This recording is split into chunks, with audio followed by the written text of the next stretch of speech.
Yeah, so I have Austin Rivers on here just because he's non-Bird, and he was pretty big for them without Jamal Murray there. I also think they should take a look at bringing back Will Barton. They do need a secondary playmaking um, during the absence of Jamal Murray recovering from the torn left ACL. Some of the outside free agents to consider, they still need to like beef up their wing defense and backcourt defense. I think people are going to laugh. It's the only team I listed him for, I believe. Frank Ntilikina. Just throw him out on the floor, and look, he'll defend. I'm going to laugh.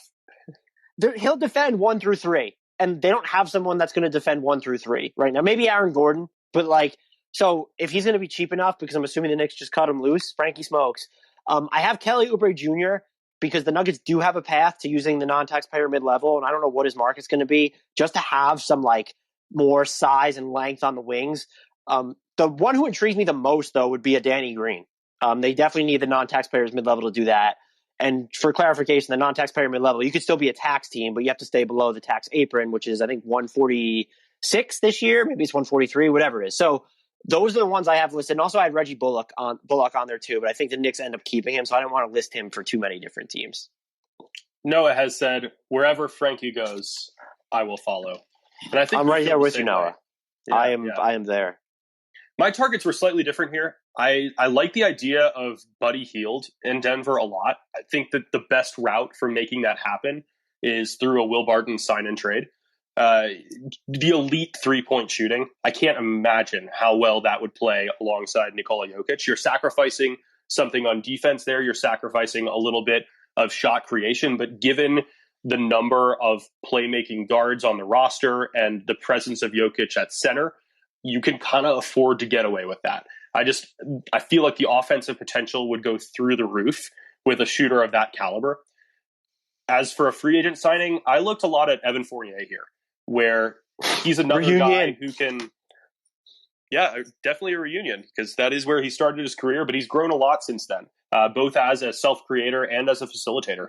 And I would love to see the veteran version of him back in Denver. And I think it's especially appealing because Jamal Murray is going to miss a significant portion of the 2021-22 season, and you aren't quite sure the level at which he's going to play when he returns. So that kind of gives you this fail-safe option as another creator who can ease the regular season load, in particular, off Jokic. I don't mind the Buddy Hield sign and trade idea. And actually, if I'm Sacramento, I'd be interested in Will Barton. If you're losing, you already mentioned they'd be losing Will Barton in it. It's just the money for him when you have Gordon and Michael Porter Jr. coming up on deals. Fournier is really interesting. I will say if he falls in like the non-taxpayer MLE territory and Boston doesn't pay him, that franchise is wandering through the woods right now. But I do think he would be great for the Nuggets, especially if maybe they don't think that they can keep Will Barton, because he gives you probably a little bit more on-ball shot creation, not as much passing, but on-ball shot creation, which they definitely need without Murray. So he would be an interesting one. On the scale of lukewarm to scorching hot, though, where does it fall to say that Aaron Gordon is not a lock to be re-signed? And his presence was disappointing once he arrived. Like the idea was that he was going to become this unleashed offensive weapon to be able to guard multiple positions, and he just disappeared.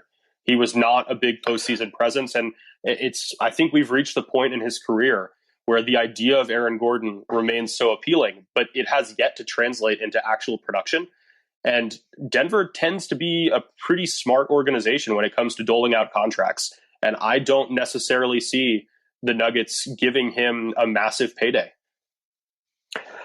I don't think he's a lock to be re-signed either. I will say if they don't think they're going to re-sign him, they need to flip him at the trade deadline, given the assets, RJ Hampton and another pick they gave up to get him. And there will be teams like Minnesota, probably Portland still, that were interested in him the first time, that will give you something, not as much as you gave up for him.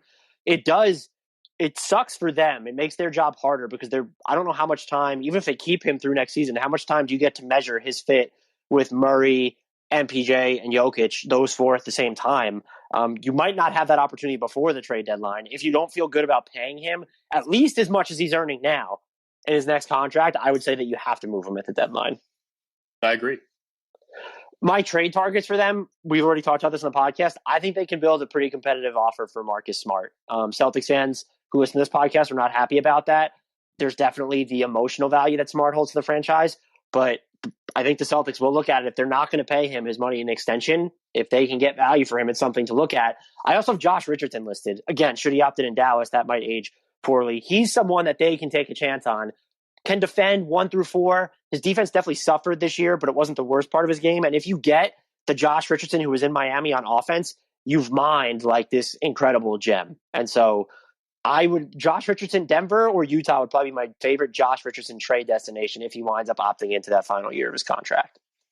I actually really like him on the Lakers too, but we'll get to that. It's in theory, I love Josh Richardson everywhere. He's just one of those players where it's like Miami Josh Richardson is like, it's not the same player, but Mikal Bridges. I want Mikal Bridges on all 30 teams.